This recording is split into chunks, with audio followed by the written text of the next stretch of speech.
get him, buddy. Go get him, man. You're faster than he is.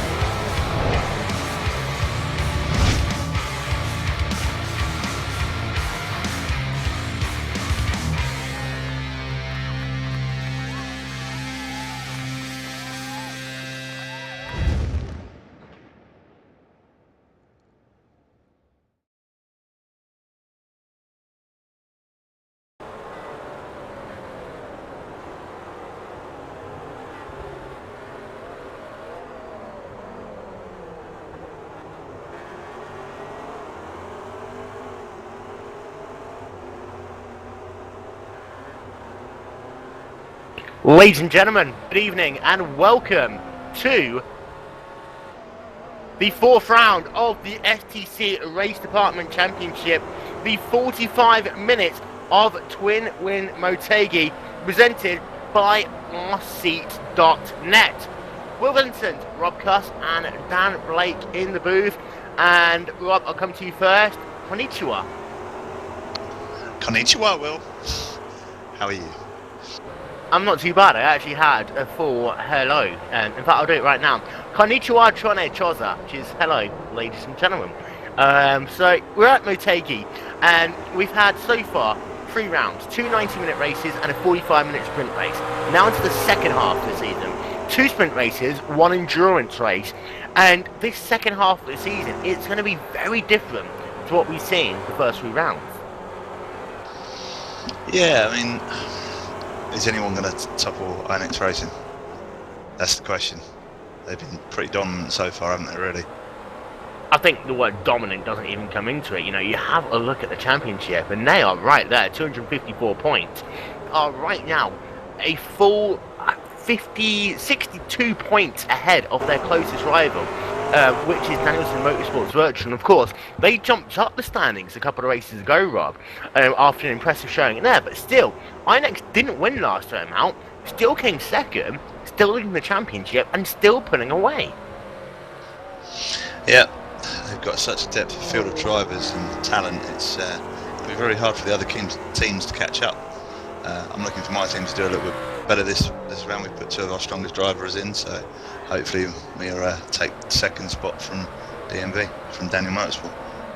And also, Dan, because of the fact that we've had half the season already, some of the teams are having to use other drivers to what they've used in the first 3 rounds of the season. We had, you know, some of the big names are going to have to take a couple of races out because of the way the championship works, that the drivers just can't race each of the 6 rounds. They can only race half of them. Definitely will. It makes it a lot more of a team game. It's not a case where you can put your best drivers out every week and try and go for victory. There's a bit of a diversity in there as well, because all the teams have the same dilemma. The ones with the strongest drivers, you feel at the end, will be the ones who are at the top. But Rob, for some of the teams, they actually have got better drivers, arguably. Turn our attention to Blue Flag Racing, for example. John Paquin today, in that number 22 car, he is sat 5th in qualifying right now, and he's going to really produce a good showing for that team. Exactly, one of the legends of iRacing. Great driver, all-round good guy. Definitely going to boost his team up, unless he gets involved in an incident. Indeed, and let's talk about that momentarily, because this is a night race. We can't really see much at this track, and it's also a very technical track as well. So a lot of these drivers, you know, are gonna have to be careful that those first couple of laps. But being a 45-minute race and being a dark race, you're gonna want to get going at some point very quickly. Yep, you want to get going. You also want to make sure your headlights are fully on the high beam position, so you can actually see. That would be helpful. Now, 45 minutes here today. The laps will tick off. It's a 1 minute 48-49 lap here today. So these drivers, they're going to want to get going quickly. And also traffic here could be an issue because of the fact that, you know, lap traffic might come into play. Yeah, I think we'll see a lot more of a frantic start as well. In the previous race, it's been a bit more gentlemanly, a bit more relaxed, shall we say. But I think it's going to be, with the shorter race, I think it's going to be a bit more action at the top. And as you said, Will, traffic will become an issue, but it won't be as big as an issue as in a longer race. I think quite a few of these cars probably won't end up being lapped with it being a 45-minute race. But I definitely think we're in for some fireworks in the first couple of laps for sure. Don't forget, keep in contact with us on Twitter or Racelong. You can use the hashtag GlacierTV. I'd like to give a shout out to my friend and former teammate Mark Warmington. Paquin for the win, but don't jinx him. We'll try our best not to. But meanwhile, we have got ourselves a little under 2 minutes before the end of qualifying. Right now, Enzo Benito in that number 31 car is leading the way. But got a couple of drivers who are trying to go faster. One of them is right now John Paquin. He's working himself out of the final corner. He's going to come past the start finish line. And what's it going to be for the greatest driver ever step into IndyCar? He doesn't do his lap there. I think he lost it on the last corner. And you could argue that for Paquin, that could have been closer to pole position there. Yeah, it could have been. Easy to scuff corner speed in these cars. Little error cost him. Here you go again. He won't go again because qualifying pretty much is about over. We haven't got many cars. We've got Philip Widdowson right now and Ricard Andrew Taines. They are on the racetrack, as is Alain Tesser. And Jan Werner has just aborted the lap. Paul Ilbrink, put your radical hat on, boys. He in the 41 car has just stopped on the racetrack. He has done his 3 laps of the day. His fastest a 1:49.027. And I tell you what, both Paquin and Ilbrink have done this. A couple of people are using their 4th laps, Rob, to actually test out some standing starts. It's a smart move because it is a standing start, and these cars do like to dance a little off the start line. So see if the boys that practicing make those flyers. Paul's quick off the lights, obviously one of the WCS drivers, so used to standing starts in the Williams. So see how he gets on. Right then, we're going to run through your top 20 in the grid, and it is Enzo Benito claiming pole position, but just 1/100th of a second for Timo Ivonen in the 01 car. 3rd place, Rami Kokola. 4th place, Angelo Di Mea. In 5th is Yves Vandertoven. In 6th is Risto Capet. In 7th is John Paquin. In 8th is Ludwig Anderson. In 9th, Kevin Viekemans. In 10th is Jamie Rushworth. 11th is Paul Ilbrink. 12th is Ricardo Shaven. 13th is Ricard Andrew Tellens. 14th is Kevin Asher, 15th Jan Wedden, 16th Andres Cortana, 17th Oliver Brand, 18th is Jesus Says, and then 19th is Alejandro Catano, 20th is Miguel Angel Gaya Yome. A total of 36 cars have made the trip to Japan for this race. We're going to go green in about a minute and a half time here. Waiting now for these cars to actually line up on the grid. Getting closer and closer to race start. The Japanese tarmac here, it sounds silly, but different composition means the cars handle differently to the way they have over the last 3 rounds of the season. This is the 4th round of the season, the rseat.net. 45 minutes of twin ring Motegi here on Glacier TV, presented by rseat.net and the STC race department. Will Vincent, Dan Blake and Rob Cuss here in the booth for the next 45 minutes. We are waiting with bated breath for the rest of these drivers to line up on the grid. We've got ourselves about 20 seconds now. The last of the cars now finding their way onto the grid, and as they've done so, we'll be waiting for those lights to go on the iRacing.com gantry. They will stay on anywhere between about 5 and 7 seconds, and then we'll be racing here at Twin Ring Motegi for a total of 45 minutes. Is it going to be INX Racing once again dominating? Can Enzo Benito do something from pole position? Rami Kokola in the 1st spot, what can he do? We've got so many storylines about to kick off here at Twin Ring Motegi, waiting for those lights to go green. Now they're green, and all the cars getting a good start. They're ready for 5 wide as they storm down into turn 1 for the first time. It's going to be a battle. Got an accident in the back. We've got an accident towards the rear.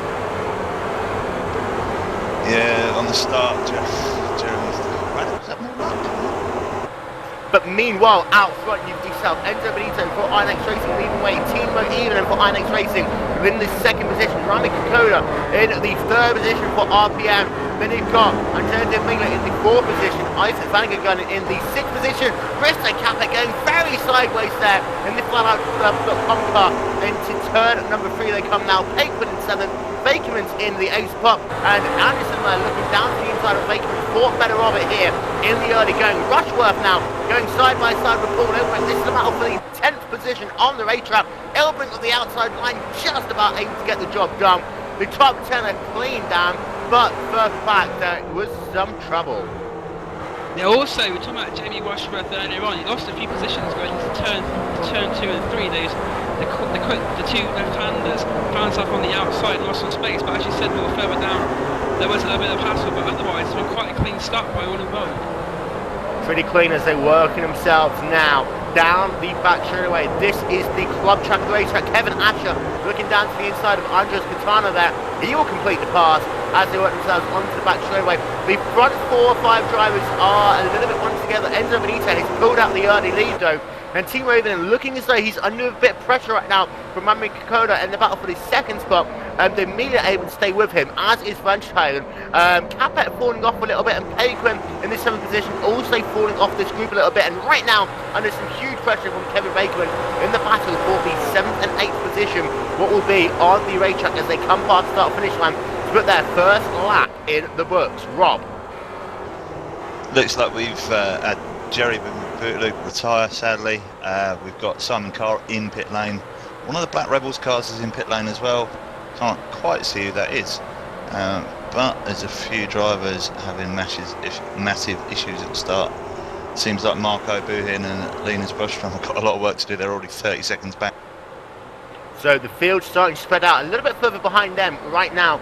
The battle is for 9th and 10th position. This is Ludwig Anderson, who's got Paul Ilbrink. He's just been able to pull away a little bit. Car off, well, just made us all one go flying into the wall. And I tell you what, Ricard Andrew Tellenzer was trying to make the move at the same time on Ludwig Anderson. It didn't happen though, and Dan's going to give us an update in a moment on that car. He's slid into the wall, but right now Kevin Asher, the battle for the 13th and 14th position on the racetrack, the 25 and the 9 car, they are still going along. Matt Rebel's car, Rob, is really under pressure from Kevin Asher. Yeah, Kevin pushing hard. Maybe setting him up for a move. Motegi's quite a good track for overtaking actually. Lots of nice braking zones and stuff, so Kevin's decent on the brakes. See if he keeps the pressure on. Pretty stop-start it is, wide portions of this racetrack. Meanwhile, through a battle for the race lead, I tell you what, Enzo Benito is roaring off into the sunset right now. The gap was 1.56 seconds as they came past the start-finish line last time by, as they work on themselves right now. In fact, Timo even can barely see his teammate Enzo Benito on the racetrack as they now come under the light on the start-finish line. What's the gap going to be this time by? Enzo Benito pulls that gap up to a 2.2 seconds. Benito right now, Dan, is charging. Enzo Benito flying indeed. He is one of the drivers in that Williams Formula 1 series, and he's proven his superiority already. Timo Ivonen is in 2nd place, 2.1 behind, but at the moment it's going to be, as you can tell, it looks like INX Racing the carry on just where they left off. And we believe it was Jesus Sayes who was the racer in that Spain Sim Racing Club car. He has got some substantial damage. We believe he was the car that went off on lap number 2, Rob. Yeah, sad times. What can you say? Enzo's doing the chow out of a ditch mode right now, so he's off into the distance. Is that your best Italian? Ciao. Yeah, that's about it really. That's pathetic. Simply is pathetic. Yeah. Meanwhile, we're going to check in on this battle between the 86 car and the 14 machine right now on the racetrack, and this is the battle developing for the 11th and 12th position between Ricardo Chevian and Ludwig Anderson there. There's a crash. The car that's gone off the track, it's Ilf Van Houten who's gone off the track, the number 30 car from 5th. Oh no, we've got another crash as well. Jamie Rushworth, I believe he collected one of the Radical cars. We'll get confirmation of that in just 1 moment in time. Indeed it was Paul Ilbrink there, down into the hairpin. Ilbrink's got damage, he's onto the wall, and I think unfortunately that's both Radical cars out, and this is an absolutely horrible way for them to end their race. And I tell you what, it was on the inside, coming into the hairpin, and Rushworth just literally dove that car in the 11 car into the corner. What kind of move is that, Will? What kind of move is that, really? We all race.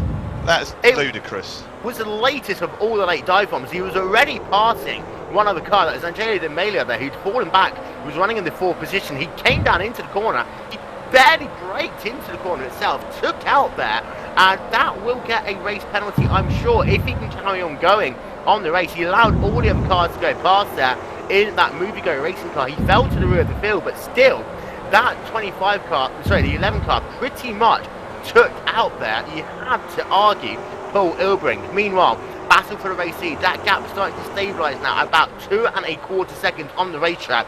Dan, once again, Team Inex Racing really are delivering. If they're in front as well, they can keep out of trouble on the majority, you would think. It'd be an individual mistake, and Inex Racing really are, they're keeping out of trouble, they're going up front, and the way they are at the moment, they're definitely going to extend their lead in the championship. So drivers out in the race so far: Alain Taser, Simon Carr, Francis Lawson, David Garcia, Jeremy Bouteloup, Ricardo Marinas, and Jesus Says, Philip Widdowson, all out of the race. Of course, Paul Ilbrink is now scored laps down. Jamie Rushworth is down on pit road. So he needs to get his car back out onto the racetrack. Paul Ilbrink is still sat on pit road. You have Safe still sat on pit road, and Simon Carr and David Garcia. They're all on pit road right now and suffering big time with some substantial damage. I want to check in right now because Risto Capet actually has lost himself a ton of positions. Started this lap in the 4th position, has fallen back right now to the 8th spot on the racetrack. And we've got a replay up on your screen, we believe, right now. He got loose at corner exit. He's fallen back 4 positions, guys, and really is struggling right now on the number 20 car. Yeah, it's...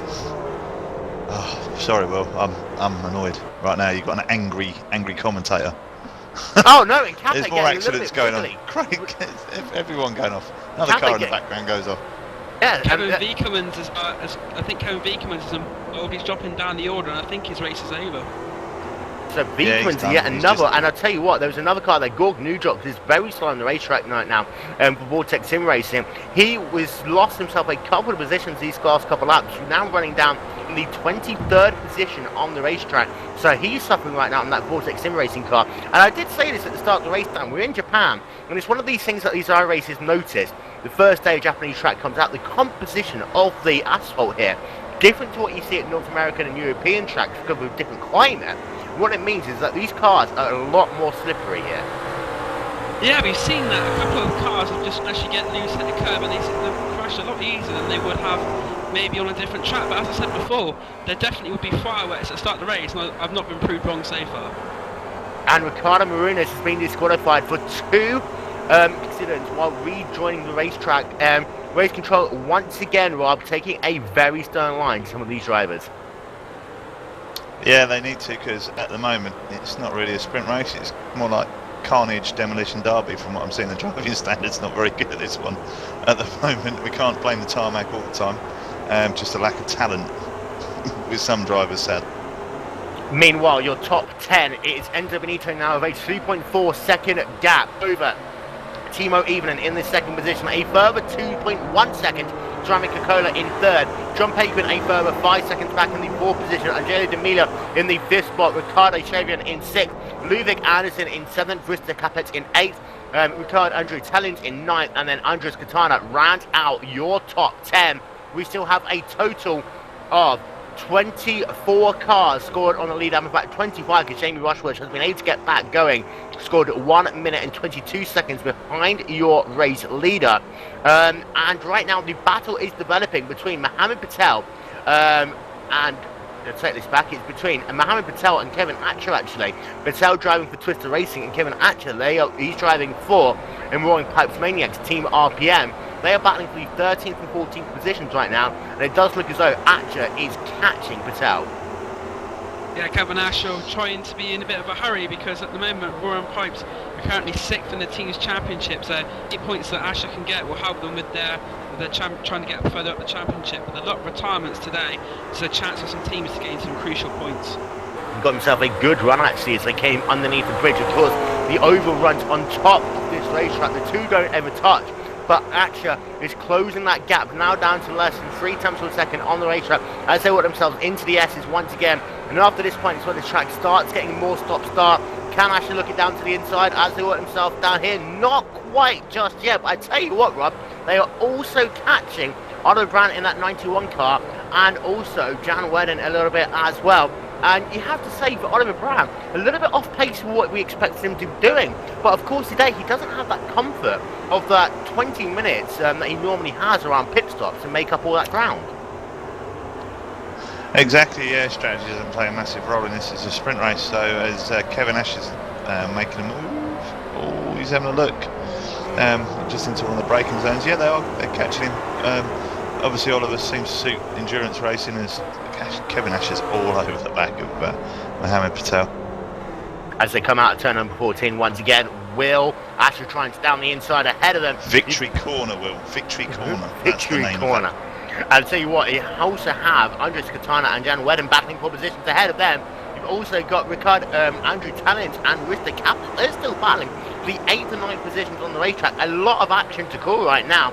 And that battle, the number 20 car, Rista Kaplan, who of course lost ground early on, now under severe pressure from Andrew Talent in the Black Rebels number 25 machine down. Yeah, and also further up the field, there's some Andres Kumanas and Jan Whedon are giving the hard time to the driver in front as well, which is Ricard Talons.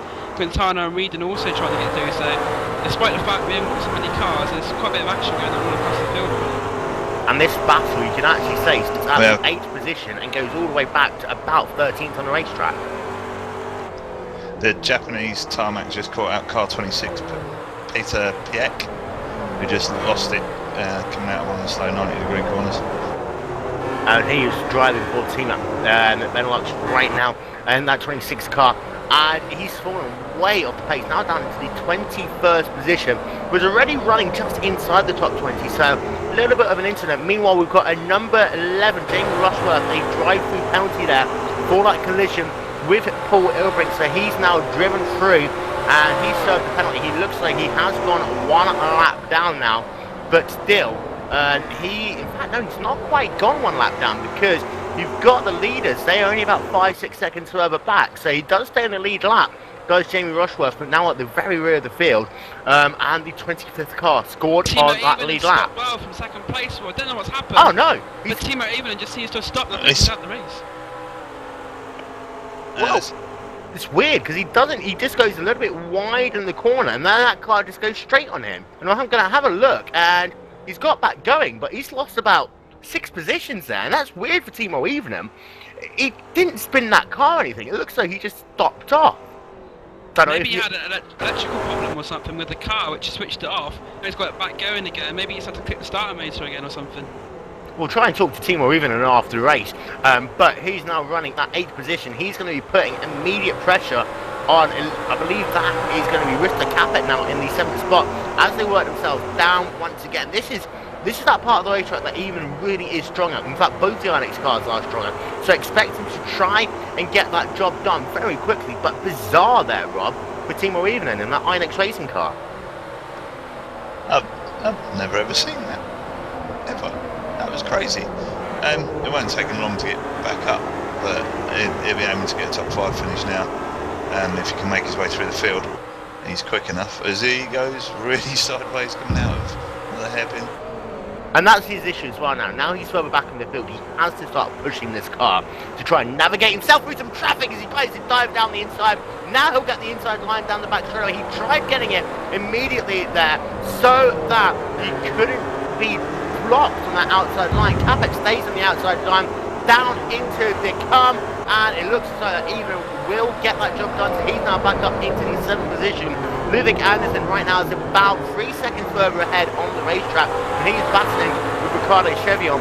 So you have to think that Team GT car and the DMSV car start battling, that Evenham will come back into play very quickly down. Yeah, Timo Evenham's one of the quicker drivers, as we saw by his qualifying and early race pace. I think, as we said before, top 5 finish. At the moment he's 21 seconds off the lead, but he's only in fact 7 seconds off John Praquin in 3rd, so a podium could still be in order here for Timo Evenham. Indeed, and your top 5 as it stands right now, it is still Enzo Benito driving for the Inex Racing in the 1st position, Rami Kokoda in the 2nd position for Team RPM. Oliver Brand almost run into the back of, it looked like Andres Quinta, I think. He's made it move. Yeah, it looks like he's been able to get past there, so he's been able to move himself up into the 11th position, and now also handing on the rear of Jan Wedden, who sat in the 10th position. To run through the rest of your top 5, Paquin in 3rd spot, Angelo De Mello in 4th, Ricardo Chevion rounds out your top 5, and about now we are We've got half an hour left of this race to go, and you have to say that Brad is looking very racy. He's caught up to the rear of Jan Wooden very, very quickly, guys. He certainly has. He's putting the hammer down, as they say, using a lot of right foot and nothing much else. But who's that sitting behind him? That would be car 24. So that's Quintana just behind him, trying to get the position back at the moment. Talking of being on it as well, Timo Evening is already on the back of Ludwig Anderson and Ricardo Shimon for 6th and 5th place. So Timo Evening certainly is a flying fin at the moment. I think he can have 5th place by the end of this next lap or two. It's going to be very interesting. Come. Do you think Team INX lock their drivers in cellars and just whip them into machines? I think they do. They've got some crazy training program because they're all amazingly. But don't forget, of course, that Enzo Benito is a World Championship Series driver, as is Timo Even. Both of them are black stripes. It's Even all over the rear of that Danielson Motorsports car of Ludwig Anderson. But the thing is, at the same time, Even needs to get going if he's going to have any chance of catching up to the rear of Paquin and Demila, because right now he's losing time. As look at that, down the inside he will go to take that pass. Looks like Anderson got a little bit loose there down into the corner. I'm wondering if he did actually, he just tapped the rear just a tiny bit there of Cheviot, which pushed him out wide, and that allowed Evelyn to go past. One down, one to go, and for Evelyn, as I was just about to say, Dan, he has to get going because he's losing time. It's now about 8 seconds to Paquin, so he's got to get past these drivers into clean air very quickly. Definitely, because all the time he's stuck up behind the car, as you said, Paquin will pull further and further away. After Evelyn goes past Siobhan, he's got about a 4-second gap to the next car, so have clean air for a little bit. But he's right on the back of Siobhan here, so I think he's definitely a man on the move, and I think by the end of this lap he'll be in position 5, if not quicker. I reckon he'll go in fact, down he's looking here. down into the inside as they come down. It looks like it's going to be a clean, easy pass, even up into the 5th position. Now he's got like clean air. Now he has himself 5 seconds to catch up before he gets to do it on Jay D'Amelia, and you're going to have to say he'll do that within the next 3 or 4 laps, Rob. Yeah, but I've been watching another little battle developing while you're doing that. He is catching Angelo D'Amelia, who's actually catching John Paquin as well. So that battle's developing slowly. He's got him firmly locked, target locked and acquired, and he's catching him hand over fist coming down the start finish straight. So Benito's still leading the way. That gap right now between himself and Kokoda is now 8 seconds on the racetrack. Paquin is a further 10 seconds back, and you have to say that Evelyn is really charging. But you have to say for Blue Flag Racing, right now that 3rd place, even if Paquin falls back, arguably into the 5th position, that will still be the best finish of the year so far for BFR. So I'm wondering whether or not those guys will be saying to the Indianapolis resident, look, just bring it in the top 5. We need all the points we can get, Rob. Yeah, I mean, strategy plays a part in this, as it is a team championship. So maybe they're telling him to wind his neck in, or maybe they're just letting him gloves off, go for it. Why not? It's racing. We don't want to turn into F1 with, you can't race, boys, because your tyres are... Indeed. Meanwhile, let's have a look a little bit further down the field. You've got Rob Straitmans right now, the 23 car, involved in a beautiful battle. Javier Di Jongo, Diego even. And it does look as though that Straitmans is slower in the first part of that lap in that Falcon GP car. But then in the second half of the lap, he is faster than Xavier in that 96 machine, driving for Positive Sim Racing. But also, they are slowly starting to reel in Oliver Brandt as well. And that's this pack, which starts at about Rista Capet and goes all the way through to about the 13th he's just position. funny. Car 23, Rob Straitman's just lost it coming out of the turn. Complete opposite lock, and now he's let car 68 by Will Currington and Jan Weedin. Just going to sneak through on the inside as well. So 2 places the curse lost. of the commentator. In fact, it was. Tell you what, he didn't even lose the car on the grass or anything. He came through the corner, nice on the entry, and that car just lost it on the apex there. And the Falcon GP car, as you say, now down into 15th position, still under pressure from Mark Bird. This goes a little bit sideways there as they now run down into turn 12, 13, 14. And Mark Bird, Talk Quick Racing, running in that 16th position, smells a little bit of blood right now. Yeah, maybe it was a little bit of sushi that was left on the track that he's just lost the rear end on. Could have been, He's in Japan. It could also be sashimi. Come on. Could be, No. but let's see how this battle develops. This three-car battle now, it is for 14th, 5th, 16th positions on the racetrack. You've got Will Cunnington ahead. You now have a recovering Rob Treatment in the 15th position. Mark Bird in the 16th spot. Nice little battle going on, Dan, but it does look as though that Straightman, ever since he got that car straightened up, he hasn't really been able to make much of an impression on Cunnington. He's now having to defend quite heavily from Bird.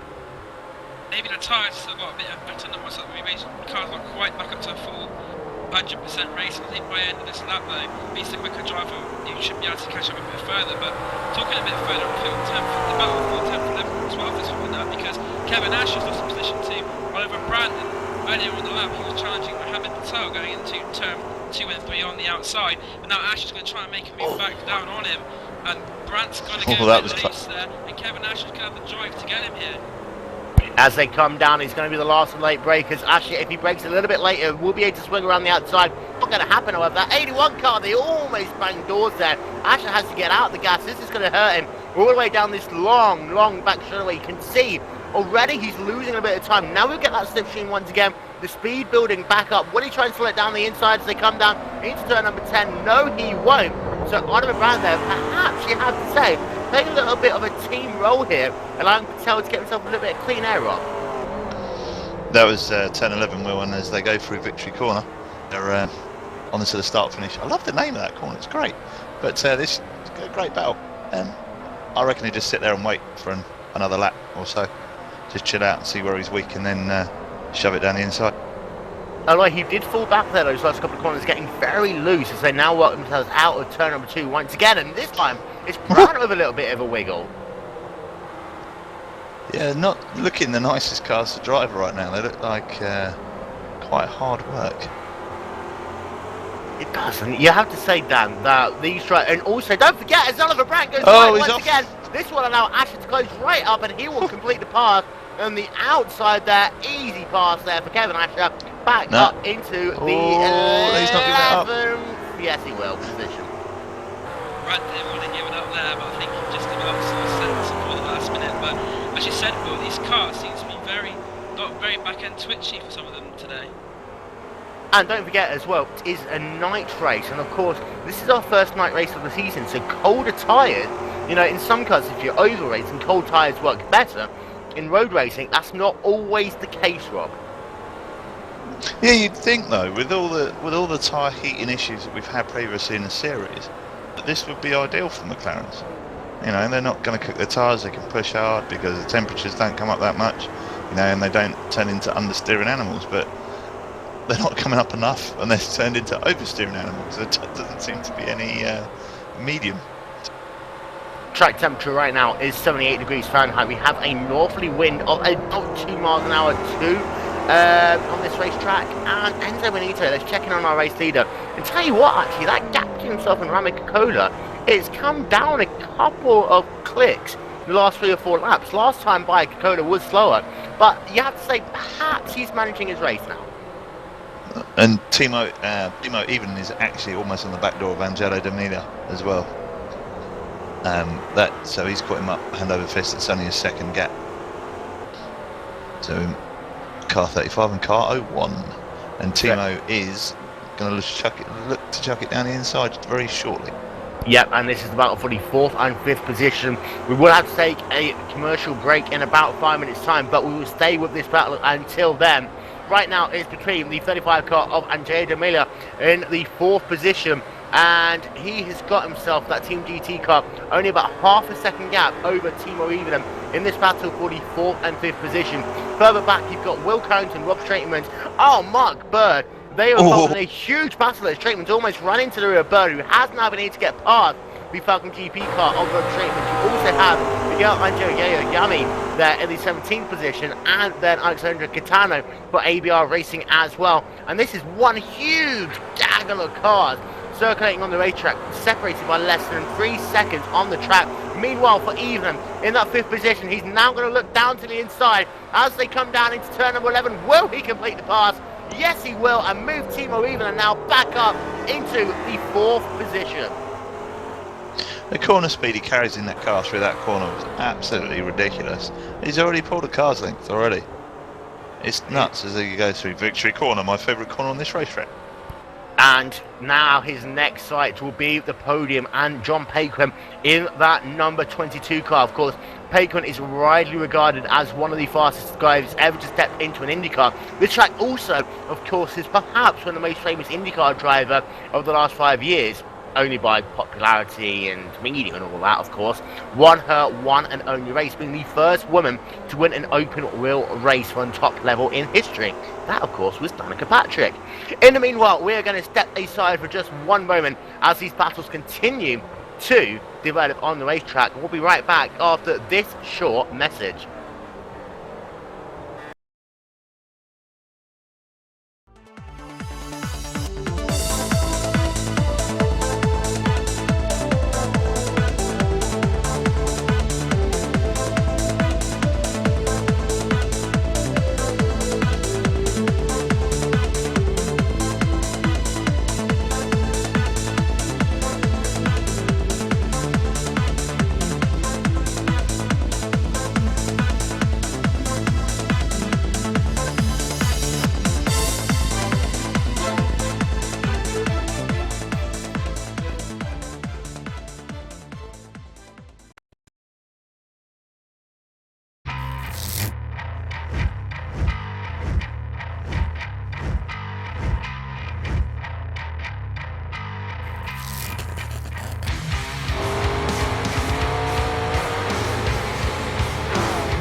Go get him, buddy. Go get him, man. You're faster than he is.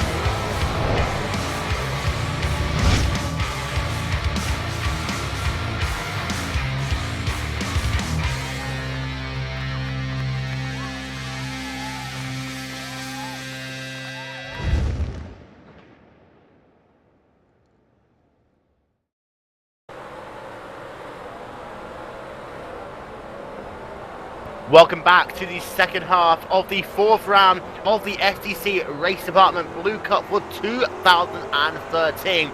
We are here at Twin Win Motegi. This 14 corner, 4.8 kilometer racetrack. The lap record is 1 minute 48 seconds, 0.915.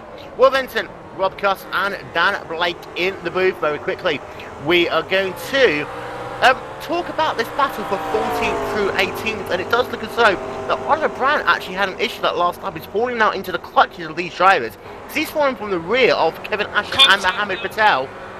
Sorry to interrupt you, the streets motors hit Kevin Bird and gone past. That battle was looking very well, but it's ended in contact, unfortunately. Mark Bird, I think. Yes, and everyone knows that the Bird, of course, is the word, and Bird has now fallen down into the 17th position, however, in that Torque Freak racing car. So right now, battle that has been developing is Will Carrington still leading the way. Then it is Rob Straterman's in 15th, Alexander Catano in 16th position. Mark Bird has fallen back into the 17th position. However, still has about a 5-second cushion over Miguel Angel I can never say that right. Gaya Yummy on the racetrack. Don't laugh at me. You're the one that couldn't say another driver's name early on in this race. Anyway, but let's talk we about have, Oliver Brandt, that team... 91 car. Oh, Yeah. do we? Because Yeah. I was going to say, Timo Evening is catching your buddy John Paquin hand over fist, is firmly engaged in combat right now. Well, we'll go to that one in a moment, and it's Paquin, not Paquin. But Oliver Brandt Paquin. in the 91 car, you have to say that he's really been struggling here today. He's been able to, get involved in that battle with Asher and Patel. But again, he loses it. This time he just saves it as they work underneath the bridge there. I tell you what, that was almost a race-ending moment there for Oliver Brandt. I tell you what, right there, that just about summed up his race. But now let's turn our attention to that battle between Paquin and Evening. Some tyre smoke there coming out the rear of the 22 Blue Flag racing car there as they work themselves now down into this tricky 90-degree right-hander, which kind of opens out on corner exit. Evening is charging that INEX racing car, and don't forget he fell back about 8 seconds on the racetrack, Dan, and is right there once again. Yeah, I said at the time he could get a podium, and it looks like he will do that. He's got about 13 minutes to go, and he's all over the back of John Paquin. And now, as we said before, John Paquin, a very established I racer, one probably in the 50 top I racers in the whole world. So to get past John Paquin for Timo Evening will be no mean feat, but I think he probably will do it. And Evening is going to be sizing up that 22 car over the course of the next 3 or 4 laps. I'll tell you what, Paquin is struggling in the centre of the slow corners right now. Class, I've been seeing it the last 3 or 4 laps. He's struggling getting that power on. We saw him get some smoke coming out of turn number 3.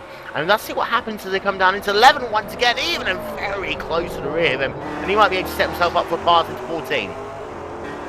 Evening's car looks amazing going through the corners. He's got so much corner speed compared with Paquin. He's going to set him up for the straight and maybe look down to the inside at the end of the straight, I think. Just superior corner speed. Paquin's car just doesn't seem to want to go around the corner very well.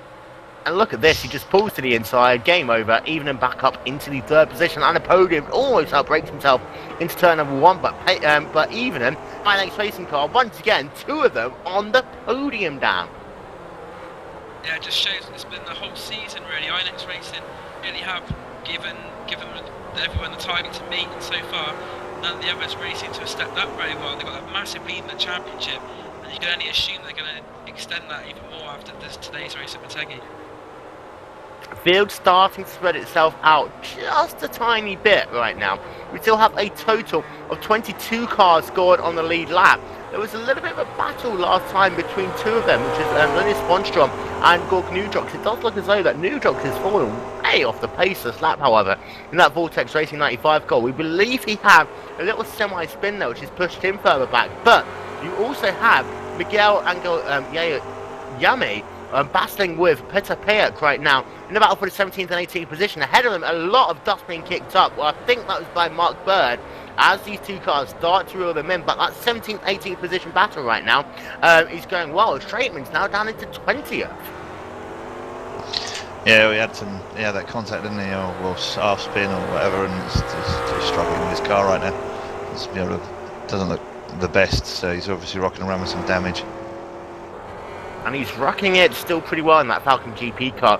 That battle though between 17th and 18th position, it does look as though that Payak is driving pretty well right now, trying to eke out that advantage, not being able to do so. Yame is still closing up in that SSRC car as they work themselves once again. What this is now onto the back straightaway. You can tell that I want to see the straight line speed actually, because this is going to be intriguing between these 2 cars. But it does look as though that Payak gets a better run out of the corners, and that's how he's able to keep that position down. Yeah, straight line speed. There's quite a lot of straights on this track. You've got the long one between 3 and 4. You've got the mini one between 9 and 10. Then you've got the big one between turn 10 and 11. Straight line speed here is one of the bigger points you can make your time up here. Really, the corner speed like Timo Evenings, and also the straights, because there are quite a lot of them on this track. So let's run through your list of retirees out of the race. If you're keeping an eye on your favourite, unfortunately for some of them, their day is done. Alan Taser for Vortex Sim Racing out of the race. Remus Larson for Walk Racing out of the race. Jeremy Bouteloup for the Radicals out. Blue Flag Racing Simon Carr is out. Ricardo Marinas for AB Racing is out of the race. The other Radicals of Paul Ilbrink is actually on pit road at the moment, but it looks as though he's not going to be going much further. Van Treven in Antwerp Racing Team is out of the race. Kevin Beekman for also the Antwerp Racing Team is out of the race. Andres Katana for Positive Sim Racing is scored 8 laps down and out of the race. David Garcia for the Black Rebels, a disappointing day for them, scored 5 laps down in the 27th position. And Sayas is scored in the 26th position, 4 laps down for SSRC. Philip Widdowson for Talk Freak Racing scored 2 laps down. You then have 2 cars 1 lap down. That is Jamie Rushworth involved in that contact with Paul Ilbrink earlier on, then given a drive-through penalty. And Gorg Nudrox also now scored 1 lap down. That run through all the guys who have scored out of the race. Meanwhile, to run through your top 10, it is Inex Racing's Enzo Benito still leading the way. Rama Kokoda for Team RPM in the 2nd position. Timo Even in 3rd for Inex Racing. In 4th position is John Paquin for Team Blue Flag Racing. In 5th is Andrea D'Amelia for Team GT. And actually now catching up to the rear of Paquin, Ricardo Chevion in the 6th position for Team GT. 7th is Danielson Motorsports, Ludwig Anderson. In 8th is Ricard Andrew Tennant for the Black Rebels. 9th is Risto Capet there, and in 10th is Mohammed Patel for Twister Racing. Now let's turn our attention to this battle for 4th and 5th position, because last time by, Angelo D'Amelia did a 150.0, compare that to a 150.5 there for Paquin. It looks as though Amelia is looking to try and get that 4th position away from the 22 car. Yeah, he's just cruising up to the back of him. I don't think it's going to be. I don't think he's got quite the corner speed that Timo has, so he's going to have to drive his socks off to get past John. So we'll see how this develops. It's looking good. I mean, half a second on the last lap is quite some margin to catch him up. I'm just disappointed. But I know you're still disappointed. Shut up. There goes our top 3 spot in the team challenge, man. I tell you what though, still a lot of racing left to go, and of course we still have 2 rounds of the championship to go. We have a 90-minute endurance race and we have a 45-minute sprint race. The first of them in 2 weeks' time, the 90 minutes of Circuit de Spa-Francorchamps. That will be a great race to watch actually on the 30th of May. Unfortunately, I won't be there for that because I'll be flying somewhere literally in the air between Canada and England. And then in 4 weeks' time, the final round of the season, Homestead, Miami Speedway, Road Course B, and that is going to be one hell of a fast race. We'll talk more a little bit about that after this race concludes. That battle for 4th and 5th continues on the racetrack. It does look as though, Dan, now Mia's into that dirty air. He's struggling to find a way past John Paquin. Doesn't seem to have the same speed as Timo Evening did, and Paquin seems to be at the moment going to keep Demelo at bay. It'll be interesting to see. We've got about 6 minutes to go, so probably got about 4 or 5 laps to go.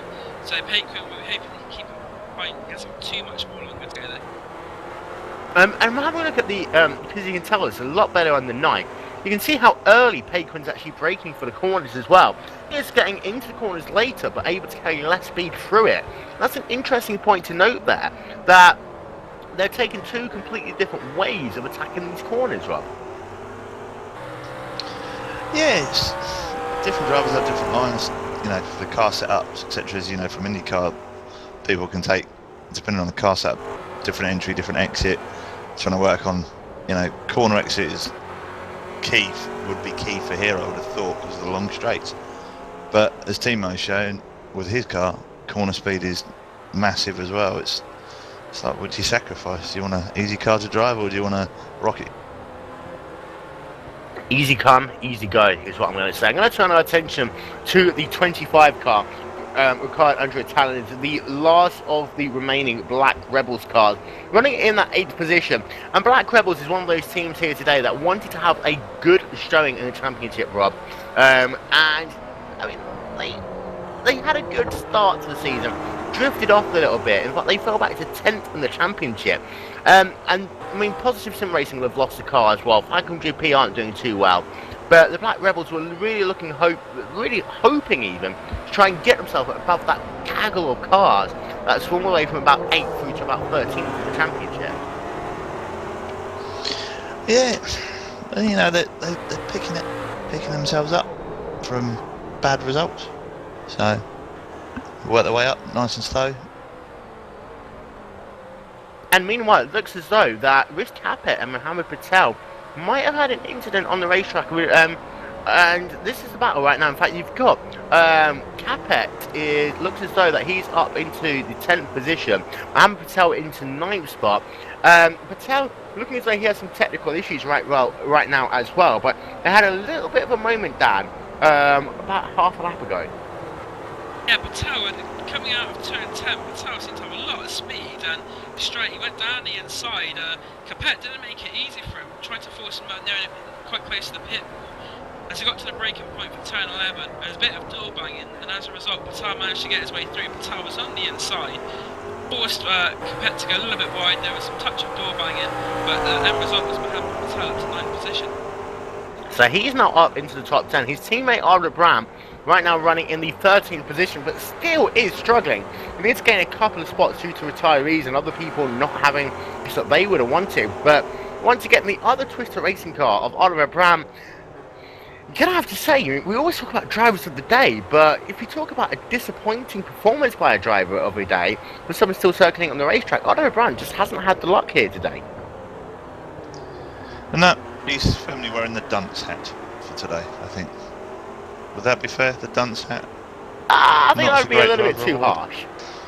The not so great driver maybe award, that might work. I mean, it looks as though he's really been struggling with the balance of his car, actually. We did see it as he watched himself through turn 12, 13. Yeah, we'll blame that Japanese tarmac again, I think. Meanwhile, less than 4, in fact, less than 4, we've just got over 4 minutes of this race here to go. Gotta keep an eye out actually to see where your race leader is, Enzo Benito, because he is right now looking as though he is working himself, that's just out of the S's, I believe. So we are going to have 2 laps left to go at the line. But the one that we talk about the least always does the best drive, and that is Enzo Benito. We haven't talked about him pretty much all race long. That Inex racing car has been superbly dominant. Let's not forget, before he even had his issues, Benito was still up to a 3-second lead. Ridiculous. They're machines. Enzo Benito is the Italian Terminator, I've decided. Just, you know, target acquired, victory, must win. That's it. Game over. So we had Alexei, UC Dracula, and now we have the Terminator in Enzo Benito. In fact, we'll try and talk to him after the race. And I tell you what, Benito, he really does use those curves. It does look as though he's about to fling it into the wall at any moment. But Enzo Benito, he's going to come past the start finish line. There'll be 2 laps left to go at the line. And Dan, he's got right now a 14.3 second gap over Rami Kokola, and it is growing with every single lap. What you said there, Will, before about him putting it on the limit is exactly why. He could maybe relax, but maybe he doesn't feel comfortable doing that. He just feels comfortable going full pace, full throttle, he's giving it all back end sliding out. Maybe that's just the way Enzo Benito drives, but he's stretched out a massive lead, as you said, 14.3 seconds, and as long as he doesn't make a mistake, it should be enough to carry him to victory. Meanwhile, we'll check in one more time on that battle for the 4th and 5th position. This is between John Paquin and Angelo Di Melia. It does look as though that in that dirty air, Rob, Melia wasn't able to do anything about it. He's fallen back to about 1.1 seconds to the rear of John Paquin. And you could say that maybe Di Melia might have pushed his tyres a little bit too much, trying to catch up to the rear of Paquin. Because that Team GT car looking as though he's not got the pace he had about 3-4 laps ago. Yeah, it seems to have dropped off. Just maybe he's sliding around in the dirty air, as you say. The thunder's doing a little bit. Or maybe John just put his foot down a little bit and went, you know what? I want to finish 4th. Go away. Leave me alone, kind of thing. Stop hassling me. So I think John's settled down 4th. I think Angelo should. I don't think he can catch him, so should settle for 5th and be happy with the top 5. It's a good result. It's a great result. It is a good result for Team GT, and let's not forget they are involved pretty heavily in the championship as well. In fact, they will probably leapfrog Team Radical in this race, Dan. And for Team GT, it's going to be a pretty good result for them. Yeah, Team GT will certainly move up to 3rd place in the championship. It's been a very good run today for Joe Demella. We haven't spoken much about him really, but as we said about Enzo Benito, he's got on the job, not had any real problems as such, and as a result, he finds himself up there in 5th position. Meanwhile, for Enzo Benito, he is looking as though he is now on his white flag lap. 1 more lap to go here for Enzo Benito in this race. The play clock has 50 seconds remaining on it. And you have to say, Benito could do another 45 minutes. So this is a car just going off the track there. That unsized Benito just a tiny bit through the apex of turn number 3 and 4. Couldn't really see who it was. It might have been Philip Widdowson actually there. Now scored 2 laps down on the other Talk Freak racing car. We talked about how it's been kind of up and down day even for Mark Bird in that 05 car.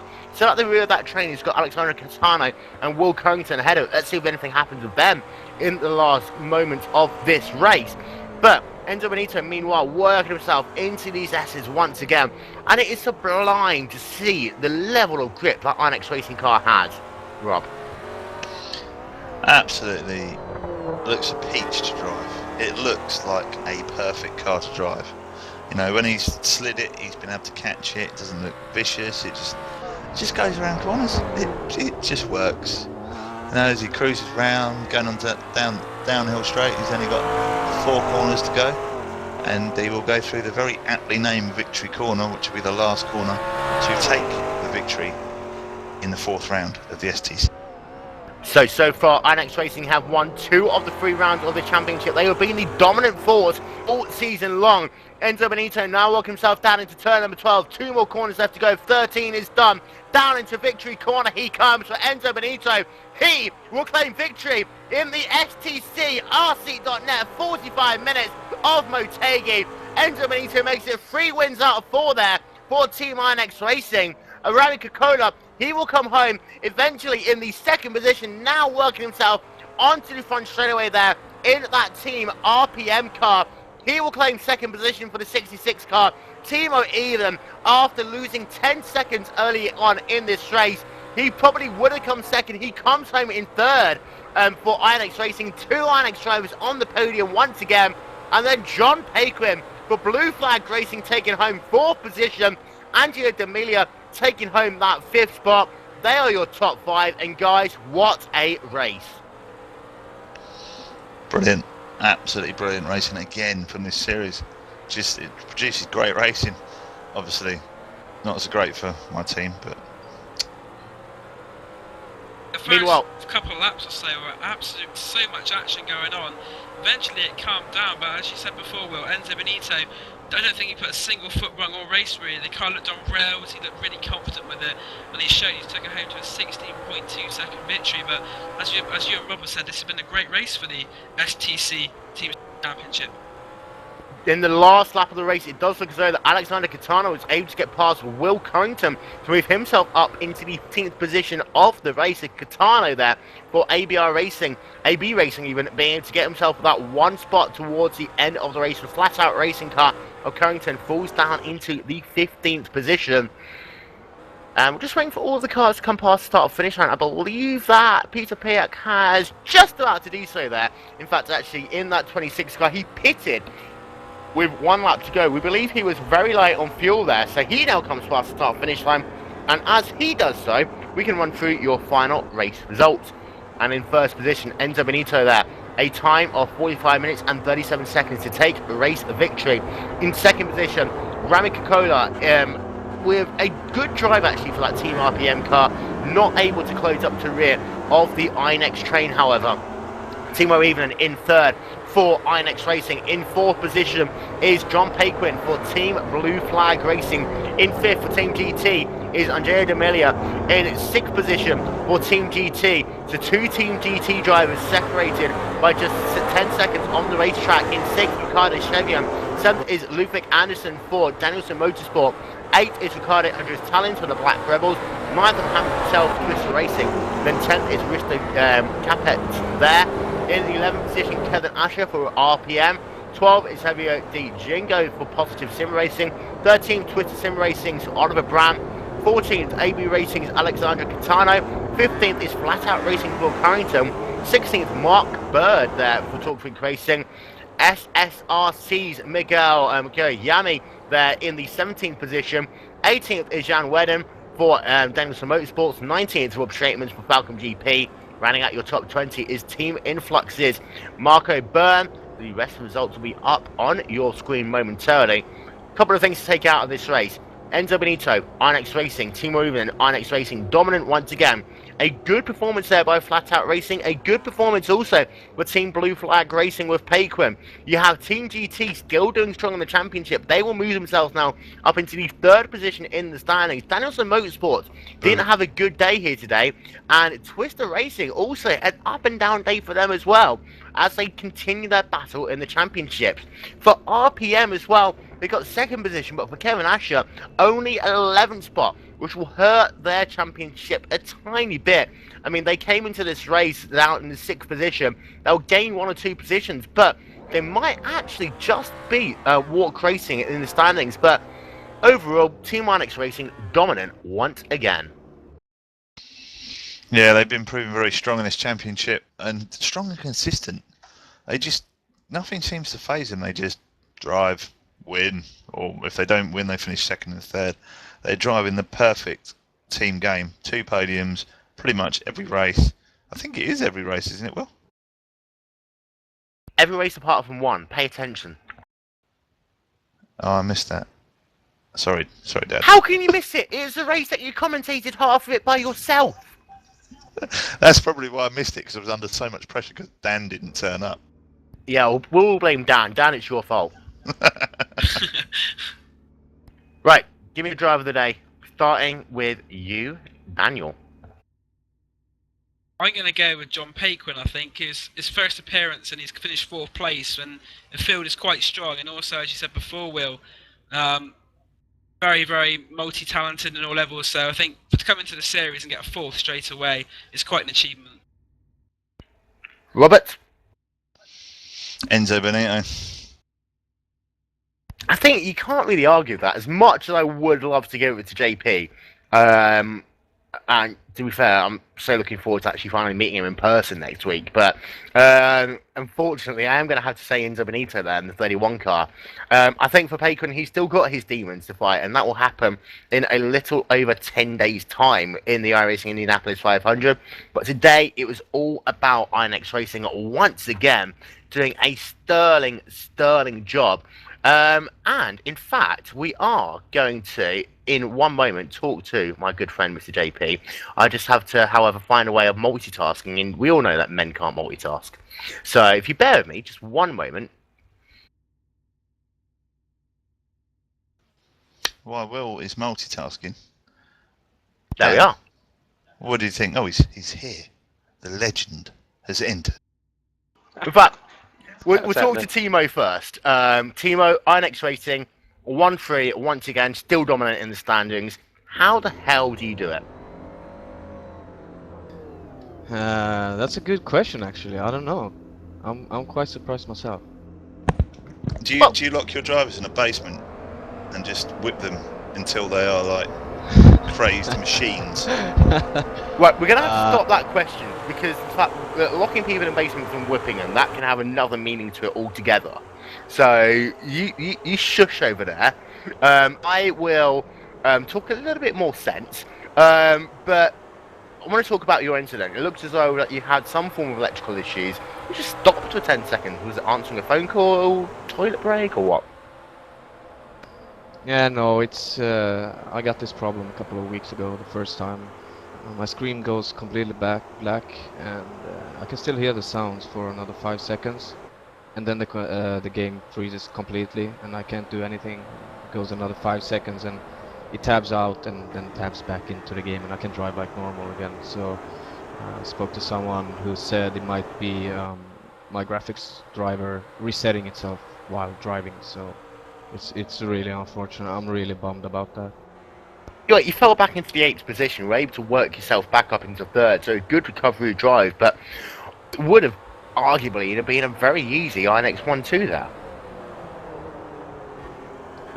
Without any problems. I mean, Rami was driving really good. He was keeping up quite good. So you never know what could have happened, but we were aiming for a 1-2 when we saw our pace in qualifying. And Terminator taking victory. Yes, we've now called him Terminator. With Enzo Benito. Yourself coming home in the 3rd position. 2 races in the championship left to go, starting at the famous Circuit de Spa-Francorchamps. You figured out your driver lineup yet? Because of course you're kind of having to use people a little bit more now. No, nothing. We haven't discussed that at all.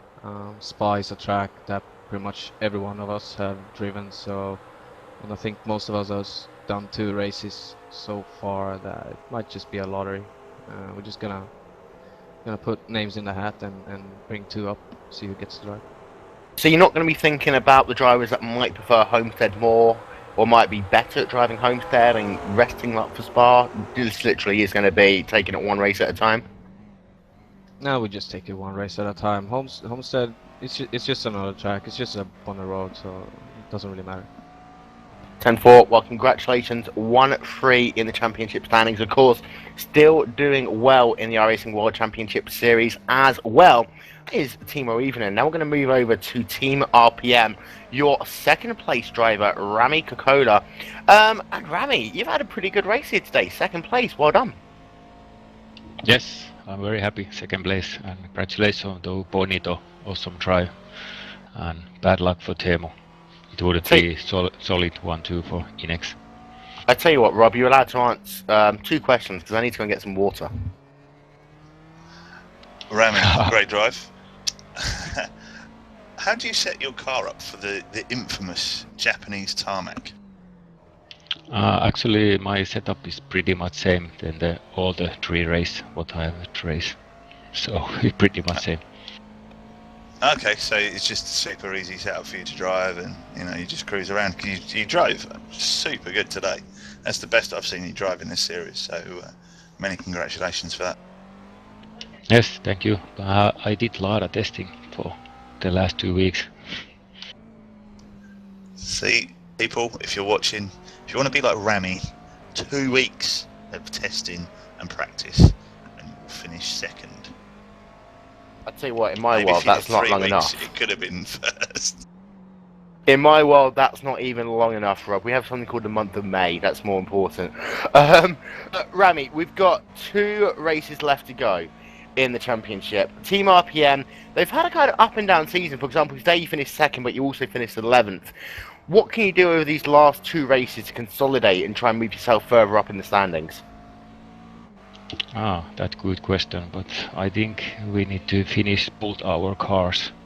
Last race was really bad because no cars finish at all, so we have to get both cars to finish. That's the good.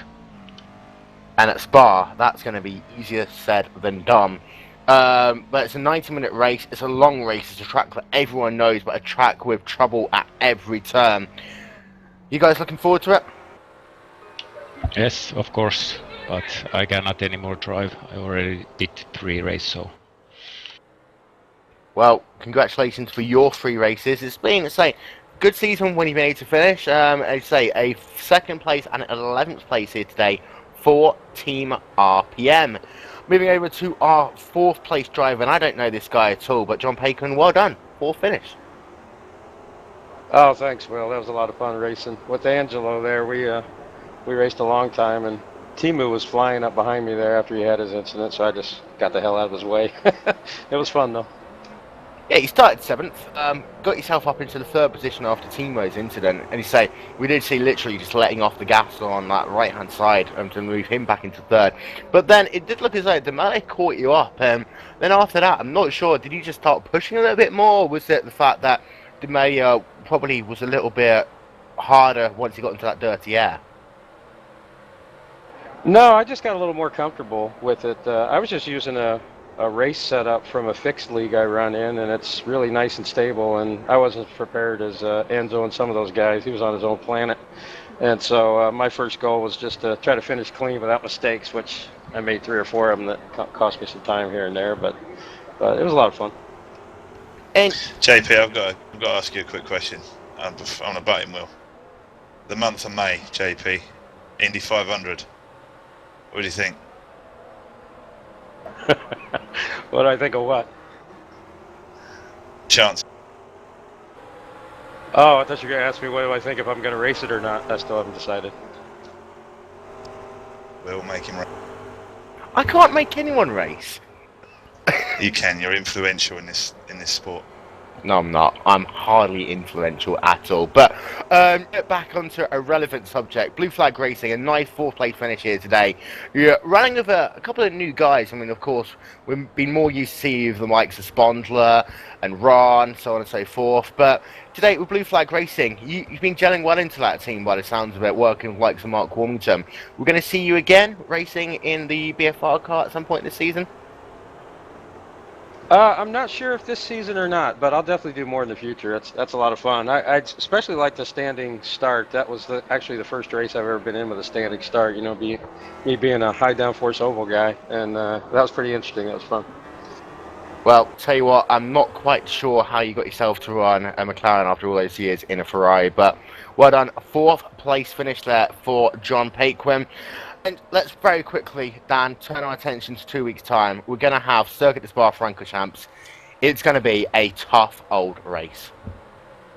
Yeah, Spa, one of the very iconic circuits in the world. It's lots of things can happen at Spa. We see a lot of sometimes see a lot of incidents and that, but I think Spa will be a great race, to be honest. You got the long straight, you've got the Eau Rouge as well. And I think so overall it's going to be a really good race in 2 weeks' time. I'm thoroughly looking forward to that one. So join us in 2 weeks' time for the 5th round of the Race Department STC Blue Cup for 2013, the rseat.net 90 minutes of Spa. GlacierTV will be back this coming Saturday with the Indianapolis 500 whole day review show. Well, basically what we do is get a load of IndyCar fans into a room and we talk about IndyCar not sim racing, real IndyCar, because we can only do it once a year. And then, of course, also on Sunday, we have Polar GT as well. So much more to come on Glacier TV, your home for the 2013 iRacing.com World Championship Grand Prix Series and World Tour as well. In the meantime, I've been Will Vincent, that's been Rob Cast, that has been Daniel Blake. We'll see you all next time. Oh, and that's Charlotte on cameras as well. Bye-bye.